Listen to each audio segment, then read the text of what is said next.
Celebrate your birthday today. Celebrate. Happy birthday. Celebrate. maadona aleedha Madonna. Waay. heesay qaadi jirtay xabad ka mid aha Waay. marka heestaas maxay ahayd heesay odhan jirtay holiday celebrate it's holiday hanate in this set celebrate.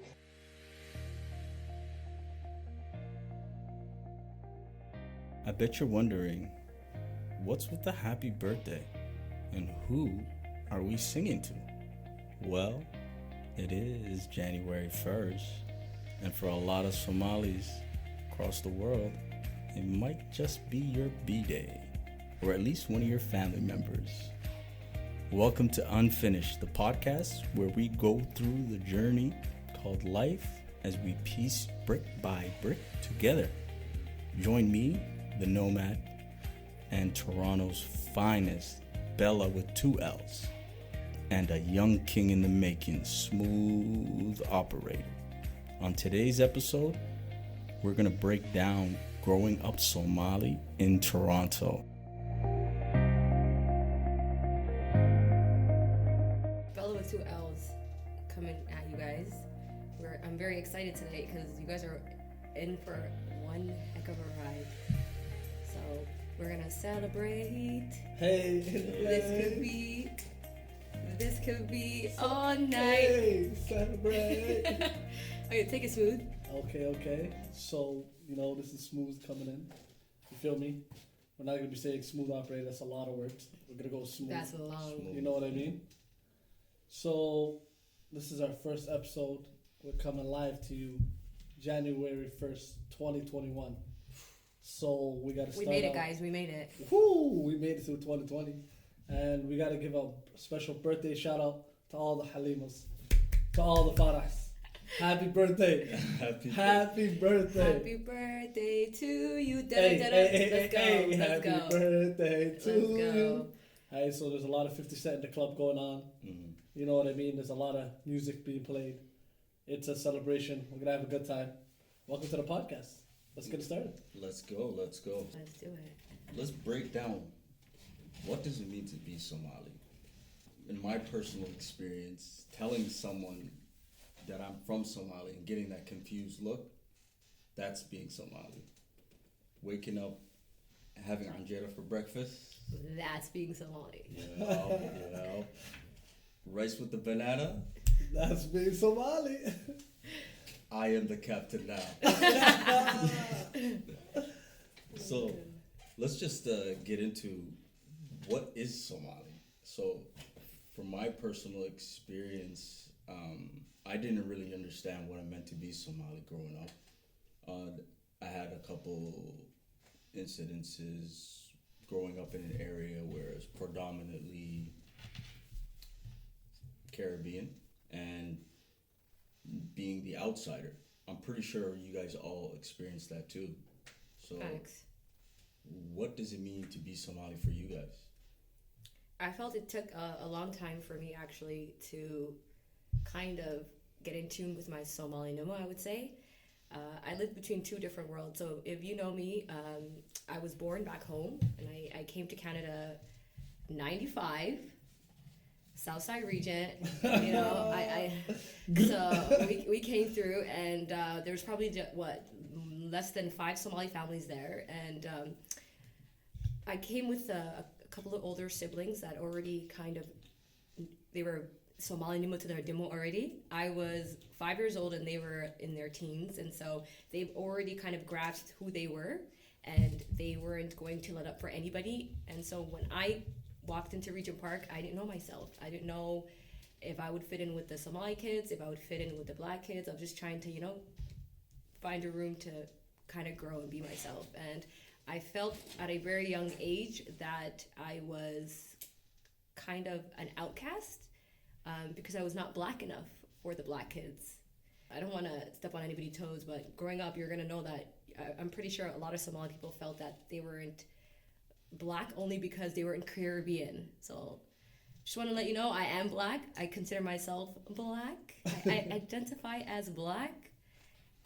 and I like me some rice and peas. So Ain't even mad at you know, so I feel like growing up, I was a little bit 1 foot in and 1 foot out. So I'll tell you guys a little bit more about that as we go along. So- Smooth, take it from there, homie. It's all good.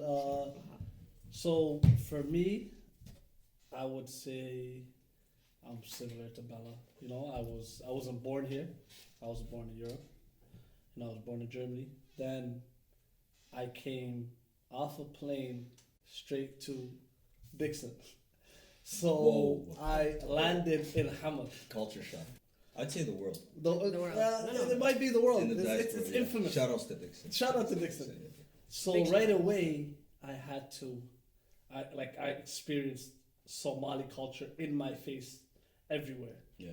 Dixon's like the only place where you can get on an elevator, see a Somali mom in her bati carrying ambola Ooh. in the I don't elevator understand ambola. live. She just going about her day, going to her homie's house, and that's regular. So, what does being Somali mean to me? For me, it means, I guess it means a family. Like being Somali is like you have family all over the world. Of course. Yeah. So you're connected throughout the world. If you see another Somali anywhere in this world, like your heart just shines and you guys, your energy just, it's like you met a family member again. Yeah. You don't even have to know them. You can have a random conversation with them and become friends with a Somali person anywhere in this world. But sometimes I wish, like, I would tell my father, like, I wish that he would take us to a neighborhood like Dixon when we first grew up, because when you come into a Caribbean neighborhood predominantly, and you don't fit in with the Bangladesh kids, and you don't fit in with the Jamaicans, it's like you have to make your own kind of angle, Yeah. and you always have to prove yourself. So I feel like even when I used to hear about places like Dixon, I was like, oh, there's people like me somewhere, Yeah. and they're holding their fort down. Yeah. But growing up in Region 95 until the 2000s, it was survival mode for a lot of us Somalis. So it wasn't until I went to high school that I stopped proving myself. Like I felt like I held myself down for so long that, okay, you know what? Oh, the Somali kids, they are cool. Okay, they are black, I guess. Or you are from Africa, you know? And so I feel like the early 90s, the Somalis coming into Canada, or the neighborhoods where there were not enough Somalis, I feel like we broke a lot of barriers for the kids to come. Because now my nieces are growing up in the same exact neighborhood with a different perspective. And I feel like they owe me. They definitely do. I had a lot of beatings. I won some, I lost some. You don't always win some. But you know what? Somali is to be resilient. Yeah. Facts. 10 toes down. Always. Always. Always. You know, like I had a similar experience to you, Bella, with 2 L's. Bella with 2 L's. Don't forget the 2 L's. You can't Don't forget. forget the 2 Bella L's. with 2 L's, because we don't take L's. Yeah. Okay, let's go. Hey. So I went to a school where it's like 95% Caribbean. There was maybe 3 other Somali people in the entire school, and it was predominantly Caribbean. And I have a funny story for you guys. So Let's hear it. when I first started in grade 9, these guys told me that we're gonna be playing outside later after school. So I go with a bunch of guys. Maybe there was 8 of us. We go to the basketball court. We start playing, and then after about like half an hour, they asked me, "So where are you from?" And I was like, "I'm from Ottawa." They're like, "No, your background." And I was like, "I'm from Somalia," and you guys will never believe their reaction. What did they say? They said, "Ew." Okay. That shot me in the Haters. heart. And the funniest part about this story is, there was a Somali guy with them. Homie ain't know himself. It be them ones. It be your own sometimes. It be your own sometimes. That was my first experience, and I was shocked. And I was like, "Aren't you Somali?" And he was like, I think "I'm from so. Kenya." Oh. Okay. Oh, okay. But the funny and the great part about that was, today we are still close friends, and I do not let him live it down. You let him know, brother. Every single time I let him know. You know? You got it. So tell me about any experiences when you were younger where you had to overcome other people's opinions about being Somali. Overcome other people's opinions. Yeah, you know, like being Somali is little bit different in a sense where you're kind of ostracized from the black community because other black people are going to. I remember when I was younger, you'll see Somali girls being harassed because they got soft hair, they're beautiful, they look different, they got a beautiful facial features. I'll say I gotta give a shout out to Somali women. They are by far the most beautiful women in the world, and I felt like growing up, I seen a lot of Somali girls having to fight just to be normalized because they were different.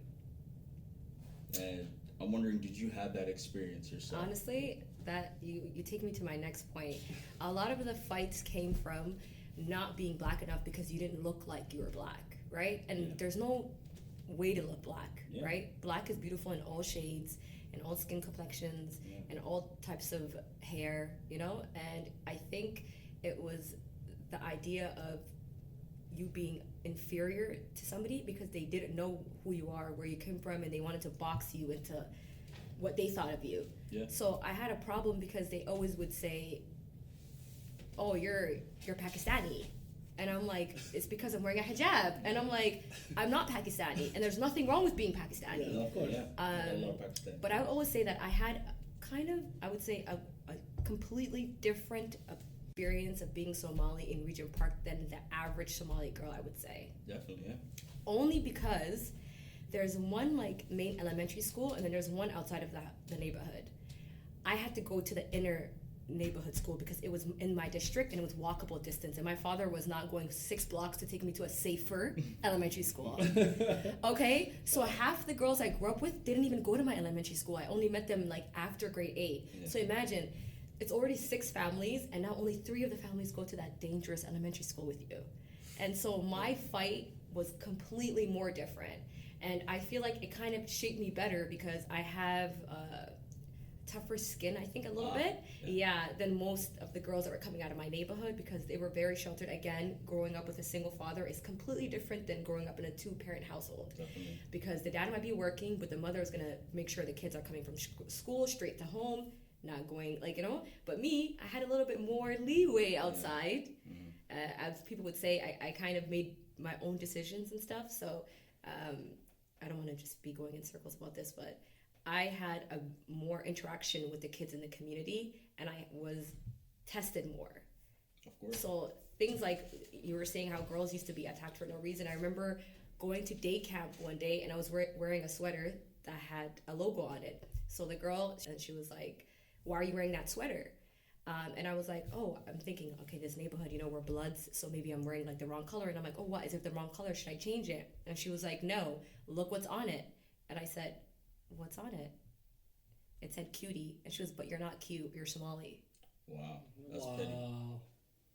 And then I was like, I'm very cute, first of all. I ain't laying up for nobody. And then I guess the kids are like, "Oh my God, she's talking back." And I learned more that the more you defend yourself and you're resilient and you're, you know, our parents always tells us, and be somebody and be strong and confident, and you get this kind of reassurance in Somali households, and then you have to go and fight the world with it. And I feel like time and time when I was tested, I tried to remember what my father taught me at home, is that you come from a very, very rich culture, rich background, and we don't let up for nobody. And that's and I took that with me every single day going to the school, and alhamdulillah, I survived it. And that would be my experience. Mr. Smooth, take it from there. Were you cute enough for them? Yeah, I'm not gonna lie to you. That's shakalo like us. Right. You feel me? But for me, I feel like my early memory of being criticized for it is my aunt was living in the Rexdale area. Yeah. So I always loved going to her house because she has my cousins, and my cousins are my age. So I would go there any chance I got. So any weekend, any time off, any holidays, I would run to her house because there's people my age. Of course. I kick it with them, with my homies, with my guys, you know? I went over to her house, And remember, I told you I grew up in Dixon, so I only grew up around Somalis. Yep, welcome to Rexdale. I don't know anything about Region's this exactly place. like Rexdale. Rexdale. I don't know anything about it. So I come there, and I'm thinking every kid is a kid. So I'm at a basketball court in my aunt's neighborhood, and I'm playing basketball. It's me and a little Jamaican boy. Yeah. So we're playing basketball. Big ups to my yardies. Yeah, come on. You know, they got some real people over there. 100%. You know what I mean? Free world boss. You know what time it is. You know what time it is. But so we're playing basketball, and he trips me. That's, you know, that happens. It's part of the game. It happens when you play the game. It gets a little physical. You know what I mean? Mhm. So whatever. So he trips me. So when he trips me, and I think nothing of it, he says, "Yeah, stay the hell down." And I'm like, "Whoa, what's that all about?" Yeah. Like, you know what I mean? He's like, "Yeah." So then I look, and I guess it's an older guy in the neighborhood sitting there. So I think he's trying to show off at this point, Yeah. right? And he sees me. I'm not gonna lie to you, back then, I was the biggest guy in the world. I'm Somali. Yeah. So I would say 60, 70 pounds soaking wet. You know what I mean? On a good day, I'll touch 80. But I'm bones. I'm bones. I'm walking bones. So he thought, oh, because of that, he could punk me. And there wasn't like a lot of people standing up to people. But I'm telling you, I just came from Dixon. So all I know is, ain't nobody bigger than me. Ain't nobody stronger than me. Ain't nobody tougher than me. Right. You bleed, I bleed. Of That's course. all I know. So obviously I stepped up. I said, "What's wrong with you?" He started talking. We got into a fight. We got into an old school fight. We threw the hands. I beat his ass. I go home. I go to my aunt's house. She sees me come in the house. There's blood on my leg. Oh my But the blood on my leg is from falling when he tripped me. Of course. So I'm like, "Oh, Habrir, can I get," so that's auntie. So I'm like, "Can I get some Band-Aid?" She's like, "What happened?" Yeah. I said, "Nothing. I fell." Obviously, I was hiding that I beat somebody's ass and we fought. The truth was I did fall. That blood wasn't from him. So boom, get the Band-Aid, put on the Band-Aid, you know? So your I'm in the first fight house. was just Yeah. because So I'm thinking, no, he was just he trying you. Yeah, literally, he just trying to punk me. So I'm like, all right, whatever. So now, I hear knocking at my aunt's door. I'm like, what? Who's knocking? My cousins are outside. I'm inside. My aunt's inside. My uncle's inside. Nobody's not home. So I'm like, who's knocking? It's that same kid. Knocks the door. And my aunt goes, "Oh my God, there is a black kid in front of my house. What's going on?" And then obviously, culture shock. Somalis, we are very stereotypical. Yeah. So she's thinking danger, danger, danger. Right? So she thinks he's gonna, I'm like, "What's going on?" Stranger danger. I come to the door, I said, "What do you want?" He's like, "I want to fight." I said, "Oh, you want to fight? I can do that. No problem. Let me get my shoes. Yeah. We can do that."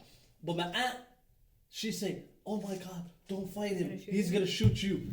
What? So now they're putting these fears and these things into your brain. But he's a kid and I'm a kid. Yeah. Of course. So he's thinking we're gonna throw hands, and I was thinking we're gonna throw hands. But our parents, being Somali, don't know anything about the black culture or anything about them as a people. Yeah. So there's a certain ignorance to it. But I didn't have that ignorance because I saw him just as I saw myself, another kid. No, but I think sometimes that comes with protection and things that our parents know. See, many of the times that I used to get into these altercations, I was never afraid, and I kept getting stronger and stronger as my opponents kept getting like more and more. But I noticed that then the aggression turned into severe violence with weapon, because sometimes as Somali, if I fight a Somali girl, at the end of the day, we're Muslim, we know we have parents, we come from the same cultural norms, we know that at some point this violence is going to end. Other ethnic backgrounds, or the people that I grew up with, or the Caribbean community, it's like there's no limit, and sometimes it comes from you don't want the Malis to be superior towards you, so you always have to have them, like, scare them a little bit, right? So the fighting turns into a violence that's never going to end until somebody either like bloods is shed or something like that. So I get why you're a Somali mother. They don't want that to escalate to a different type of a violence. You get it? So our parents were kind of trying to shelter us for a while. Even in the community, when I was fighting a lot, I started getting a name in the neighborhood. Like the Somali girl, she chilled with so much madus that she became one of them. Because the girls in my neighborhood, they weren't fighting like that. They were going to Duxie, they were going to homework. They were very sheltered. And so, which is a good thing, but sometimes it becomes a bad thing in the long run. I feel like if you're too sheltered in this world, you're gonna get shattered too easily. Definitely. And I feel, sometimes you gotta get your hands a little bit dirty. No, and I feel like a fight is not bad. That also hindered our growth and our confidence. Do you feel me? Because now, if every day someone's telling you, oh, this person's stronger than you, this person's this person that, they're putting certain fear in you, and now when you go out into the world, like, you're not gonna be yourself because you're always thinking in the back of your head, oh, this might happen to me, but it's based on things they don't know. My parents never lived it. I'm really with that. Part of what he's saying is when you instill fear into kids, they start kind of acting out the fear every day. It goes with them for a long time, which is so true, because once I got to high school, I became this fearless kid in a sense, which was working well for me, but I was instilling this aggressiveness on the other Somali girls. Like, I was literally telling them, look, they can't do nothing to us. Like, I kept trying to, like, using violence, because violence is all I knew coming out of this environment. And some people wanted to choose the positive, like a different direction. And a lot of my friendships kind of fell apart later on as I grew up in life, because I always thought, oh, if you don't fight, then you don't have my back. And some people are just not violent people. That is true, yeah. You know? Yeah. And Somali, we have this thing we put on people that they have to be kind of exactly like you. Like, you have to be a warrior just like you. Because I was willing to, oh, you're talking to Asha? If I don't even know Asha, I'm still like, wallah, I'll be in night school and I don't even know this girl. And I'm like, Abai, she's messing with you? All right, it's cool. It's all love. Bananka, you know? And I noticed I was saving so much people growing up, and no one was coming to save me. Bella with 2 L's. You know? No one was coming to save me. So I thought, in the long run, some politics is not your politics. But you could defend somebody, but it was in my nature. And I kind of have to thank the kids in the neighborhood for that, the Caribbean kids, because they instilled that in me, like, wallahi, because if I grew up being so sheltered, I'd be a little bit too afraid to speak out. How many times that I'd be almost in the brink of getting jumped, and a girl would be beside me and she'd be like, Abai, this is not me. And I'm like, it's about to be you today. Like, get up. Like, you know, it's about to be you today. And I guess being Somali Nima is like having each other's back no matter what. I got to a point where even at my adult age, wallahi, if I see a Somali guy and I feel like he's in a sticky one, he could be from anywhere. I'd be like, Abu, are you okay? And I always get myself into shit for that. My friends in the car, like, I would literally pull over, Abu, are you okay? And she's like, every day you want to act like you're okay. Are you the citizen? I mean, sorry, are you like the police for the, like, but it's my nature to make sure that my Somali brother is okay in any circumstances. You know, like, the Somali culture has a lot of mahmas. And one of the mahmas, I'm going to translate it in English for you guys, is do not speak for someone who is present. So this is a very valuable life lesson, like Bella just said in her story, that you can fight for people all you want, but if they're not willing to stand up for themselves or speak up for themselves, you're only going to get yourself in trouble. Absolutely. And in life, I feel like we go through life with different experiences, and everybody has different views on life, and there's no actual right or wrong in life. There's only choices. So you gotta always remember that no matter what situation you are in today, that does not define you. It does not define you. Whatever you go through, it's not the end of the world, right? And Somali Nimo itself is being resilient, like you guys said earlier. Being unique and feeling comfort in your uniqueness. Yeah, but it took a long time to feel comfortable in my uniqueness. You know, it's like, why can't you come outside on Saturday and Sunday? Why do you go to this Islamic school for 3 hours of your weekend? Who does that? And I was like, it's called Duxie. What the hell is that? Like, it's like constantly having to speak about your own cultural norms to people that don't understand or don't want to understand. Okay, and then now you hear kids that say the kids in my neighborhood are becoming Muslim in a rate that you won't imagine. And that's because of Somali. And it's because of Somali It people. is. Wallahi, I have homies that say that all the time. It's not, they say the deen, obviously they have to learn the deen in the long run, but they Yeah. said it's how you guys stick Present. together. Yeah. It's how your parents are so, after a while, the parents said, you know, these little kids, wallahi, it's just that they're I think after a few years, the parents started normalizing normalizing the idea that their kids are gonna always be friends with other ethnic backgrounds, and they started letting them in the houses, coming to our birthday parties. Well, by the time I was like 16, 17, my friends that were these little friends, they could come over to the house and my parents would be like, why are you hanging around with these people? We broke a lot of different barriers for our parents, and now our parents started looking at these kids as Their normal own kids. Yeah. Come to the house, eat here, Yeah. you can eat with us, your parents are not home, Yeah, come it- stay, of you know what I'm course, trying to say? it's And true. it It's took a true. while to do that. No, it did. It Yeah. did. Because they didn't. The one thing that, like, the main thing I feel like that's forgotten is that we're children, right? Yeah. And they're children. So at the same time, how our parents are molding us, these kids are being molded too. Yeah. So you can't be trying to stop me from chilling with a Caribbean kid because you think he's gonna he or she is gonna influence me in a way that you think is negative. You gotta remember, that's a kid. So we're both being influenced. Yeah. So whatever I'm doing is influencing him or her, and whatever they're doing is influencing me as well. So if I'm showing them that I come from a good family, that my mom's a good lady, that she's feeding them when they're hungry, that she's taking care of them, that builds more love and that builds more continuity within everything in life. You know what I mean? That's how this being Somali has become cooler, because Super cool. now it's the cool thing to be Somali. It's the cool thing to know Somali words. Up to. Come on, like you have them running around the neighborhood. You know what I mean? But that was happening. But those seeds were laid a long time ago. When I feel like our generation we have to first make that started. specific. Yeah, well, our generation first 90 started to 95, talking. 89, Like, 87. we started talking with people outside of our ethnicity and said, "Whoa, they're cool. Yeah. There's cool people outside of Somalis." You know what I mean? I love my Jamaican friends. They're hella cool. Me too. I love my homies. Their culture is very.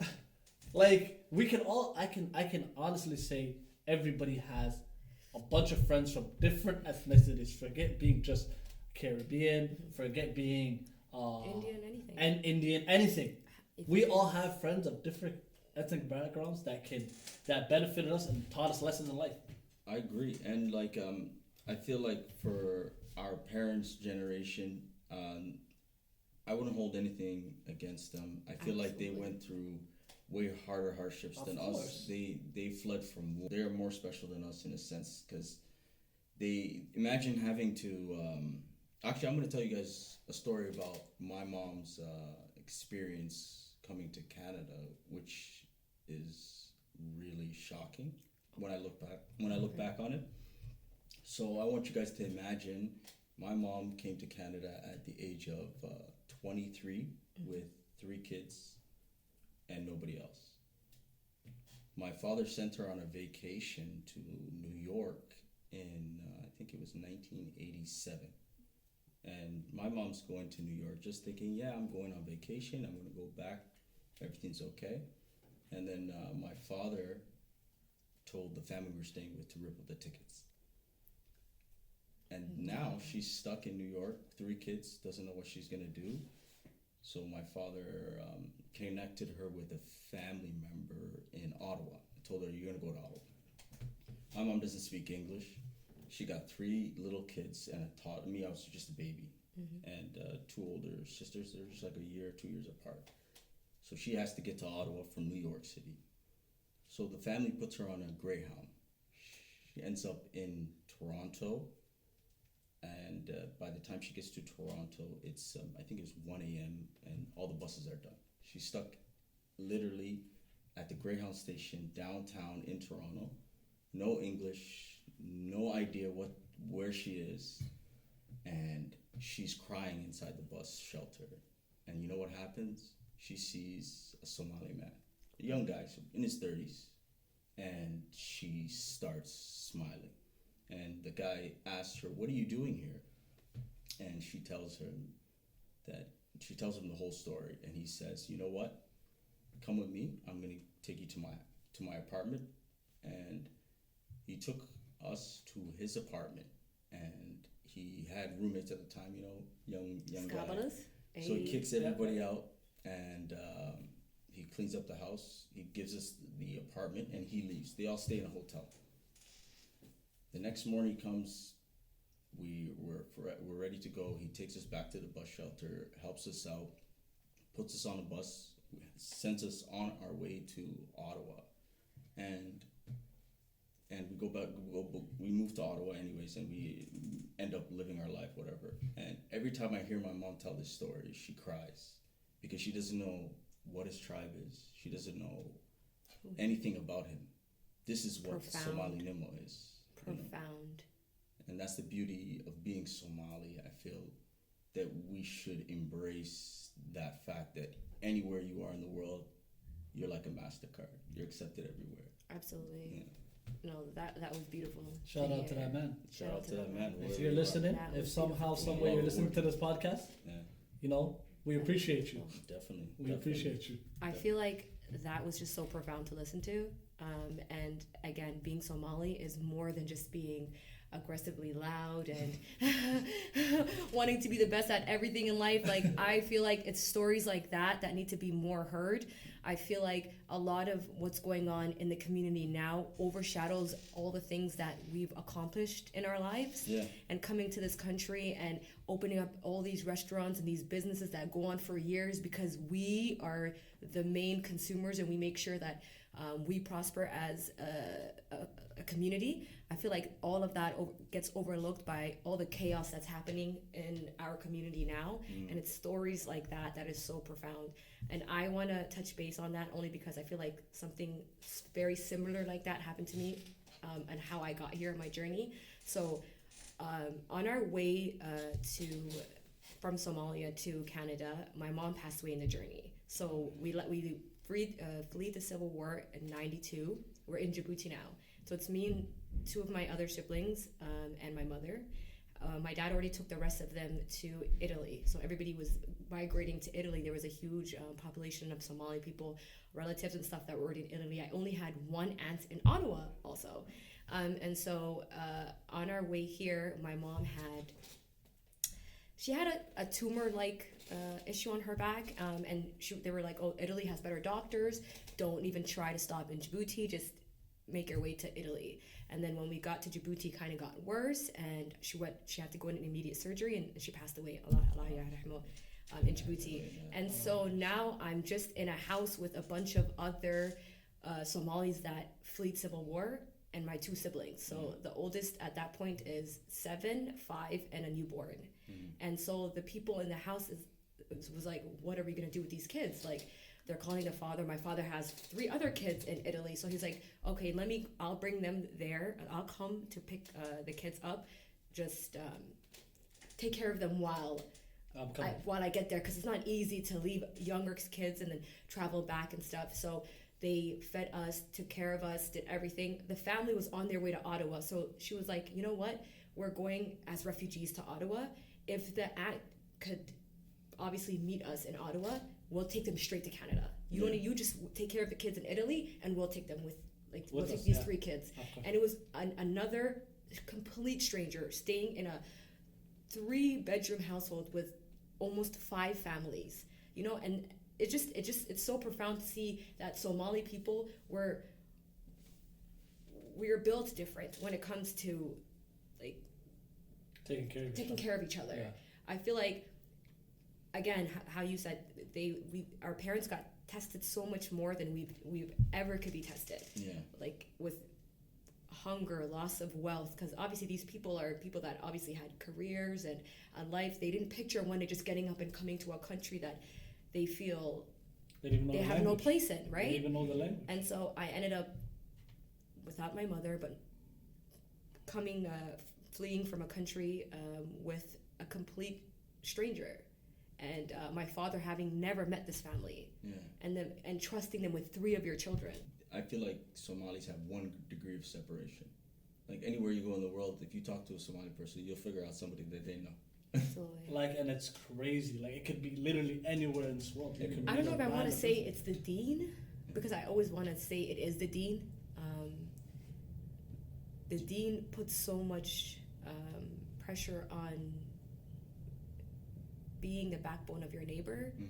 And before you could even be the backbone of your neighbor, you need to be the backbone of your kin, right? And there's so much about our dean that not forces you, but that influences us to be better people. The only way you could be better people is if you're of use to other people, right? Yeah. So I would want to say it's definitely the deen aspect Yeah. of it, and then maybe more of our dakhan to be that, yeah. Our culture. Because everybody's Muslim, but Yeah. I'm only speaking for our experience. Because Somali people, wallahi, they do a lot when it comes to when it comes to their when you're neighbor. down bad, a Somali will help you just because you're Somali. Yeah. Like, they're not helping you for a benefit. They're not helping you for anything. Just because the simple fact that you're Somali, and they feel like you guys are the same, they're just gonna go out of their way to help you. And I feel like they do that with everybody. I feel like for Somalis, like either you love us or you hate us. There's no in between. there's no. No, there's no in between. between. There's no in between. You know, Yeah, you rock with us or you don't. you don't rock with Yeah. us because like Somalis are very, very opinionated, Mhm. and I love that about it. Me personally, I never thought about Somali culture. I used to be like, ew, anytime somebody would speak Somali to me. I did not understand anything. Are you a fob? Yeah, that's my reaction. And you know, like I feel like Canadians have that that Absolutely. reputation of being Mm-hmm. thinking that they are not interested in the culture itself. And I'll be honest with you, I had that experience growing up where I didn't want to hear it. I don't want to know anything about it. I was living in an ignorant sense. And for 11 years, my mom was trying to convince me to go back home. 11 years. This is insane, right? 11 years. Every year she's telling me, go back home, go back home. I'm telling her, get out of here. I don't want to hear it. I don't want to hear it. So I finally went back home in 2017, and I was supposed to be there for 1 month. I ended up staying for 2.5 years. That's how much I loved it. That's how much I loved being in Somali. And I want to know, how you guys feel about growing up here and never gotten to experience your own country. So let me start off by saying, I grew up in Regent Park my whole entire life. Grew up on beef patties and peanut butter juice, if you know, you know. But I always had an inner Halima in me, Yeah. you know, an inner, because I love Somali music and I loved it as a kid. And I'll tell you why. My older siblings, we have a significant amount of years between us, right? So when they already came to this country, they were already fobs. So I was living with fobs. Yeah. And when I say fobs, like, I'm not even gonna lie, they call themselves fobs too, because they spoke predominantly Somali, listened to predominantly Somali music, and they were not letting up. They had the culture down packed, because by the time they came to this country, they were in high school, 14, 15 years old, right? So I would say I would say I had a different experience with being Somali Nimo. I had one leg in and one leg out, because in the daytime I'm out here with my Caribbean friends and doing the willy bounce all day, and then I'm going home, and then my sisters are making asho, and Somali music is blasting. Adan Samatar, big ups, you know. So I felt like growing up, I had the best of both worlds. But I'm not gonna lie, in my late 20s, I leaned more to Hassan Adan Samatar. That's beautiful. Yeah. And I think it's more because I started traveling to the UK. I went to Minnesota. Big up to my Minnesota people. That is, you don't know July 1st until you go to Minnesota. And the streets, I heard of some movie. they lock off the street, man. Camel, Somali I heard flag, of some movie. Depon fam. Yo. So I feel like I was always 1 foot in, 1 foot out. So I feel like I had a little Halima living inside of me. I gotta give a big shout out to Minnesota. Big you guys are the leaders in the diaspora for the Somali community. Big shout outs. They're doing things. Whoa. So, for me, I feel like I came here and I didn't know the language. I came here at 5 years old, not knowing English. So, in my household, I'm growing up with my aunts. I'm hearing Somali music and Michael Jackson.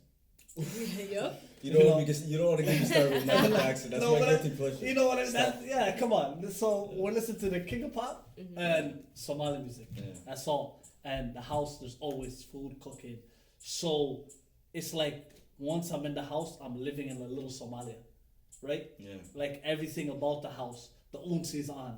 You know what's going on. The house is being cleaned. You know what I mean? Somali music is blasting. Your mom or your aunt's in the kitchen dancing, making food. You know, it's a lively environment. Yeah. You know what I mean? And they never miss a chance to To tell you remind about you. Somalia. Yep. Yeah. They never miss a It's in the chance. heart. Yeah. Like, they still do. I can tell you right now, for everybody that's listening, if you walk around your house or go around your house, there is pictures of Somalia around your house. Yeah. And it's beautiful streets. It's beaches. It's the culture. You can live through a picture. They say a Yeah. picture tells is a thousand words. That's facts. That's So big facts. so when your parents get the chance, they're telling you. They're telling you about Somalia. They're telling you their experiences. They're telling you, I used to play on the beach every day. And you're in the snow, you're going like this. You scratch your head saying, damn, they was living better than us. They definitely was. You know what I mean? Do you guys know that there used to be clubs in Somalia? Absolutely. 100%. I seen a video on TikTok. They were turning up. Are you? Yeah. Come on, you think this is a joke? Come on, like our parents, if you go right now to your house and you look through your parents, like their photo albums, Yeah. you'll see your mom, your dad, your aunt, your uncle, whoever it is, they were fashionistas. Disco era. They had the fro going. You know what I mean? The moms was wearing, large pants and bell bottoms before we ever was. Quick question. They had You the said drip. you grew up in Dixon, right? Yeah. And how long was that? I lived in Dixon until about I was in the 6th grade, so I would say. So you smelled unsi in the hallways and stuff. Yeah. So Oh, Somali easy. Nima was. Yeah, it was there like for you. I'm It was- saying, I'm it was stepping. slapped in your face Yeah, every it's single in the time. house, and then once you step out the house, it's there too. You're going outside, Yeah. every habanero knows you. Yeah. Oh, that's so and so's kid. Yeah. So now you're saying, damn, like what? I can't even like. You You can't can't make it the wrong move. Your mom already knows what happened. You come home. What'd you do today? What do you mean? What I do? I did nothing. I played some hoops. You didn't go to the store. I'm like, who's telling you? Which lady? Yeah. She's. I'm not telling you, and they'll never tell you their source. And it can be any lady that you look in the eye, you don't know. When I was younger, my mom used to. She used to always make anjera on Saturdays, but me personally, I like Don't do it. malawah. Big I love ups to malawah. Malawah. I Yep. love malawah. Malawah gang. Yeah. Malawah gang. What about you? Honestly, it depends how I'm feeling for the day. Sometimes malawah could get a little bit on the sweet side Yeah. for breakfast. I I got take a sweet malawah in tooth. the evening. I got a sweet tooth. Oh, I okay. feel like all Somalis have a sweet tooth. Yeah. There's no wrong time for Drink malawah. I'll drink sugar. No, there's no wrong time for malawah. Double I double feel does like not there's- exist in a Somali household. It's afar. Yeah. 4 sugars, 4 Yeah, pills. 100%. Oh. 100%. Oh God. I remember one time this older Somali guy asked me to go get him coffee. I'm not gonna say who it is, but he Man, told I me do to that. put 8 sugars in the La 8 hawla. sugars in the coffee. Right? No, you didn't. What did the person at the drive-thru say to you? forget him. Excuse me? I heard of 5 sugars, and one of my homies did that. And I'm not gonna call you out too. 5. That was enough. I was like, okay, girl, you need to go. This is No, diabetes. but like, Like, imagine someone pulling up to a thing and saying, "Yeah, let me get 8 sugars." 8 sugars. I'm not lying to you. If I'm the person that works there, I'm saying, "Are you going through something, sir? I'm calling help. Is everything okay at home? well, it's everything. Blink yeah. twice if you need help." Yeah. You know what I mean? Twice. Yeah. But like, I'm not gonna lie to you. Like when I was younger, I was the shack guy. So whenever the hubby is and all the aunts would come to my house to kick up and just kick it with my aunt, I didn't have sisters growing up, so they put me in the kitchen, and my aunt taught me how to make tea. Mm-hmm. So I was the tea guy. Don't be telling the world that Let you me- made tea. No, I make tea. Come on now. We love to And see it. that Our shit boy hits. Smooth is smooth in all different places. Come on You now, guys, man. he's Come on. smooth. You know the boy's versatile. Stop playing with me. Don't play with me. Yeah. So I had to learn that everybody likes their drinks different. Yeah. There's some aunts that are coming that are saying, give me 4 sugars. There's some habaneros that are coming saying, I like mine black. Yeah. Some are saying, yo, add milk until it's white. Yeah. I'm saying it's no longer tea. She's saying it's Shahad. still tea. قنطع كده You know, بشهد. yeah. Then they're saying, yo, heat that up. I'm saying, I just got it off. What do you mean heat it? There's no more heat left. Yeah. No, they're saying it's not hot enough. I'm saying, are you guys crazy? Do you guys not have taste buds? Like, what's Oh my going on? God. I never understood that. Yeah, like, So let's move forward. What are some of the stereotypes of Somalis? Negative and positive. that's you know? no problem. Big ass heads. The forehead, right? The forehead. We all got that. We call it the 5 head sometimes. Yeah. Right? Yeah. They had no problem making jokes and all of that. Mm. Skinny. The Somali boys are walking sticks. Yeah. Like it's like they wondered if our parents fed us. Yes, our parents fed us. We just had a very high metabolism. I'm speaking for all my skinny niggas. It's me. I get it. I was that guy. They asked me if I ate. My mom and my aunts made sure I ate every day. It's not my fault if I walk, I lose some pounds. That's not me. That's God. Yeah. You feel me? Absolutely. Somalis just across the world are doing great things. You'll see a lot of Somalis growing successful businesses. You'll see Somalis in industries across the world. I even seen the city planner in Los Angeles is Somali. Did you guys know that? No. Well, Did not know that at all. they always drop facts like that. I Shout read out, about it. shout out to whoever that is. I feel like we should spotlight positive side of the Somali community. Absolutely. And I think Bella with 2 L's has somebody for Double us L's. today. Drum roll. All right, I feel like this spotlight is very important, especially for the climate of what's happening in our community now. A lot of negativity has been put in the community nowadays, and I feel like there's a lot of things that are being overlooked and a lot of good things coming out of the Somali community.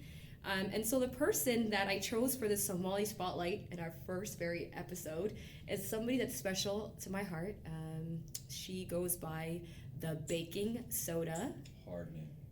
pronounced like SODA, like a soda. Get it? I actually loved it when I heard it. I was like, girl, what's wrong with it? Because that is an amazing, amazing name. She is a graduate at George Brown College, and she graduated class of 2019 for baking and pastry.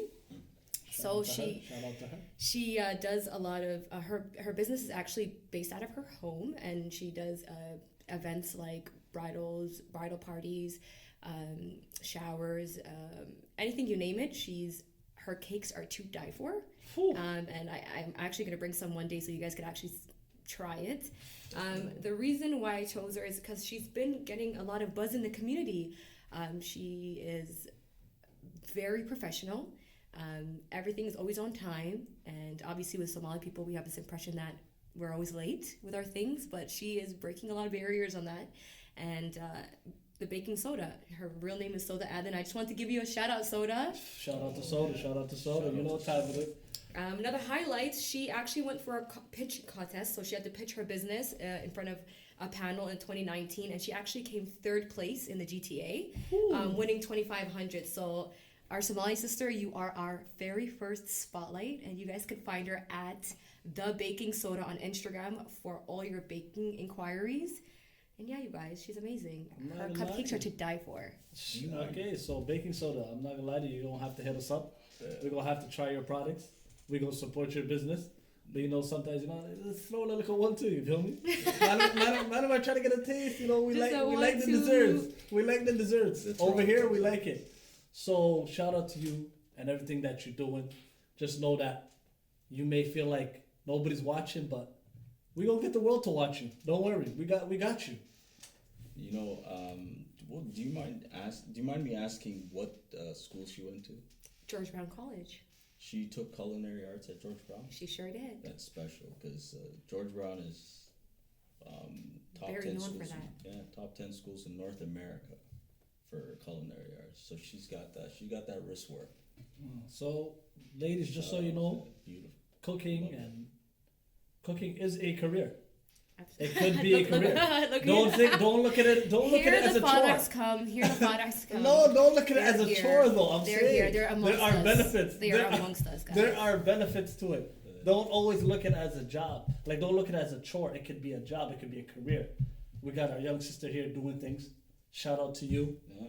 We respect Make sure you guys follow her on all her socials. All her socials. And it's very hard starting a business in a climate like this. I think she's fairly new. I think it's within the last 2-3 years I've heard of her. I've met her in person a lot in some Islamic settings like halakas and stuff, and she's a very vibrant young lady. And I don't want to sound biased because I could go on and on about soda all day. But yeah, she's amazing. You guys need to check her out. Definitely. I told you we like sweets over here.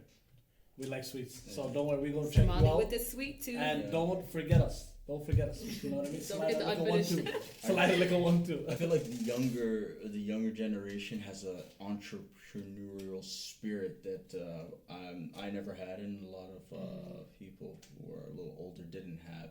And I gotta give a big shout outs to you guys. You guys, I feel like, are smarter than me. Yeah. You guys have تعال a نتاج better تعال intellect نتاج than me, والله yeah. تاج.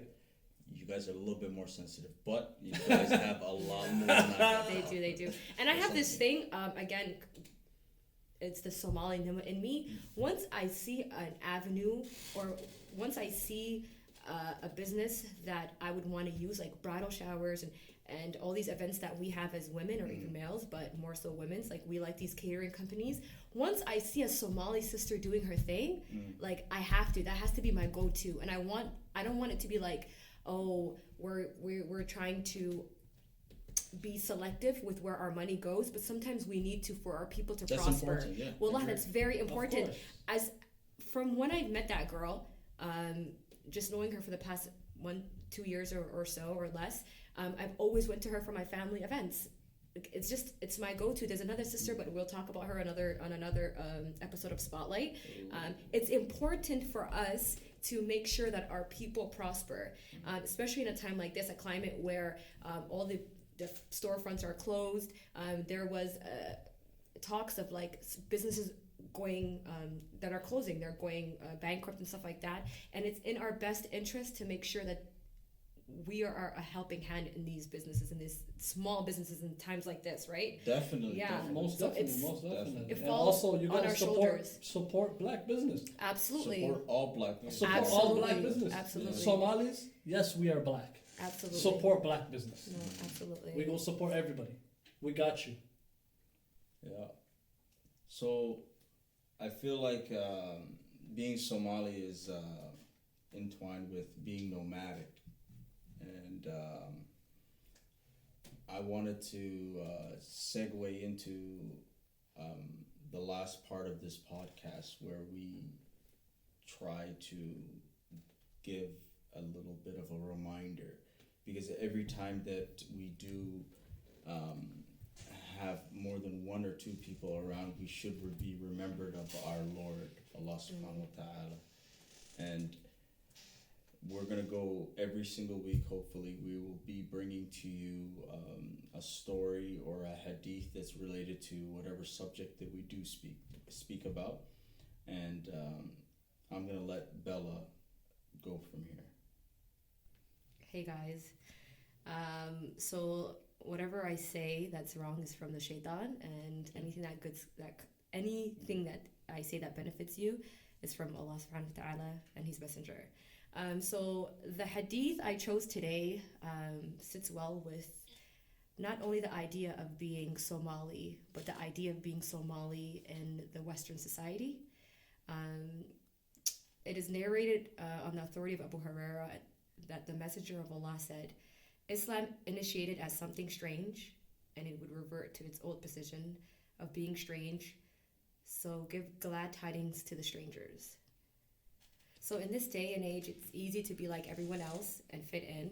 It takes no effort at all, in my opinion, because everything is geared to fitting in. But to go against the trend and adopt and stay true to our code and customs is a reflection of how strong we are as an ummah. The saying goes, only dead fish go with the flow. And it's true, because spiritually dead heart is one that indulges in society's norm, even when it is against our cultural and religious norms. I feel like this hadith fits well with me, not only being Somali, but being Somali, Muslim, and growing in the West. For a long time, I felt like a stranger around my peers, because I was not only Black enough. Sometimes they had religious customs that weren't of a norm to my own customs, and it's okay to kind of feel like a stranger sometimes, because Allah subhanahu wa ta'ala already gave us this guarantee of success, to be confident of who we are, and to know that the believing person is always on the side of success. That's beautiful. That's very, very beautiful. And I definitely agree with you. It's okay to be strange. You should be different. You should be comfortable with people looking at you weird when you say stuff, because that's gonna happen. That's life. You're going to rub people the wrong way. That is life. You're going to upset people. That is life. And you can only control one thing, and that's your words and your actions. And we are travelers in this world. The word is qurba, the stranger one. The stranger one. Yeah. What about? Qurba, the Qurba. strangers. Yeah. Yeah, I And gotta Allah work on literally that. says we are the strangers. Yeah. And you're going to feel that along your livelihood, your teenage years, your adulthood, from something simple as not being able to celebrate Halloween Yeah. to something as great as like the profession that you choose in life. Every single thing goes around the aspect of our religion. Definitely. Allah perfected Islam for us that it would be effective and throughout time. So you got to remember that regardless of what you're going through in life, you will have challenges. Every single person will face hardships. Every person will face blessings. But me personally, I feel as though the more hardships you face in life, the greater the blessing is. Not the other way around. Blessings are hardships because blessings blind you. Hardships make you stronger. I always heard that if you read the Quran and you contemplate over it, your story is in there somewhere. And that always resonated with me through all my hardships. Your story is in there somewhere. 100%. Like the most beautiful thing about the Quran, every prophet in history was giving a miracle. And Prophet Muhammad Sallallahu blessing was the Quran. And every single time you read that Quran throughout the time in your life, it will mean something different to you. That's the beauty of the Quran, and special, And Just to reflect. just to reflect. A lot of the times there's the reinstating notion of, are these people not reflecting? Do they not contemplate? Do they not think? Yeah. Do they not have aql, Yeah. So a lot of the times we just take time and reflect. Our stories in there.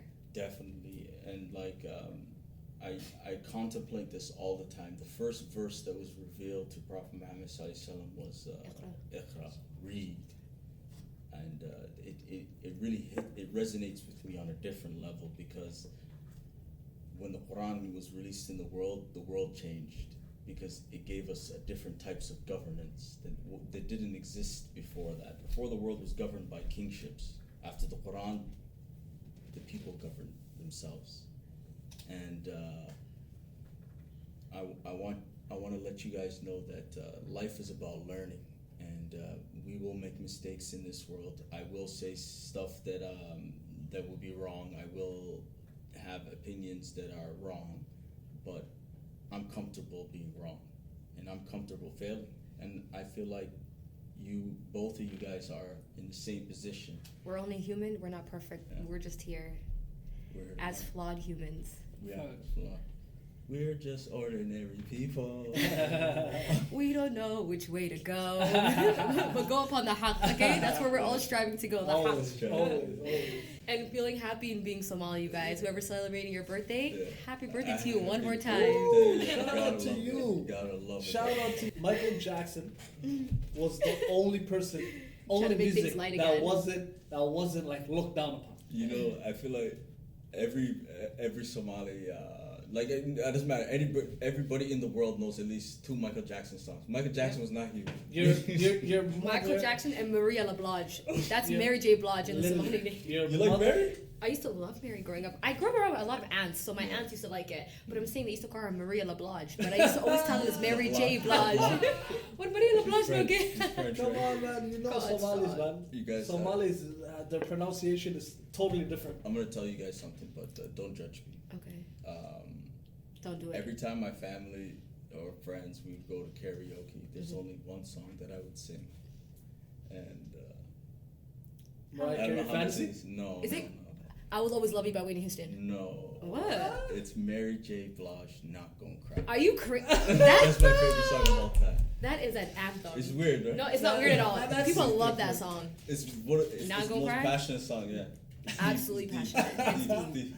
It pierces the heart. That one. That's you guys. That's my jab. Yeah, that's you guys. Me I grew up on the gangster era. Me, my stuff is Dipset. Put on some Dipset. I'll Now rap it go all. cry. I'm with you on that one. Oh God.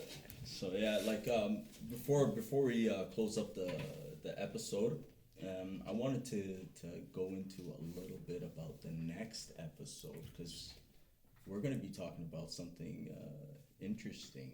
We're going to be talking about, is beauty enough? Do we wear makeup for men or do we wear it for ourselves? Me personally, Find out. you want to hear my opinion? Yes. I think women are in constant competition with each other. You got some. You're going somewhere with this. I think it's more of it's. I got a war to pick with the male species when it comes to makeup, and I'm ready for it. Why? What's going on? I don't know if I'm ready. Because I think I think I'm ready. I think they think that we don't love ourselves with or without makeup, but I believe the males don't even know when we're wearing makeup and when we're not. It's because men don't care. Absolutely. That's the main point there is that Drum roll, please. Once you come out that house, Yeah.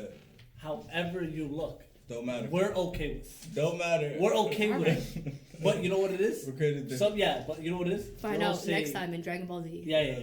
We're gonna get more deep into it next time, but just know that We do not you wear guys makeup for are you not guys. gonna like some of the things This is gonna be that a deep Smooth has to say. Yeah. But guess what? I'm ready for it. Yeah. And we're Bella gonna with talk. 2 L's will be defending the female population And with don't her worry, life. there 10 will toes be down. there will be times where I'm defending them as well. But guess what? Next week, we're gonna have some fun. We're gonna have some fun We're with gonna this have a one. lot of fun next week. Stay tuned, and I hope you guys have a great birthday party. What? Huh? The greatest. Yeah. What do you mean? Make sure you play some. Holiday.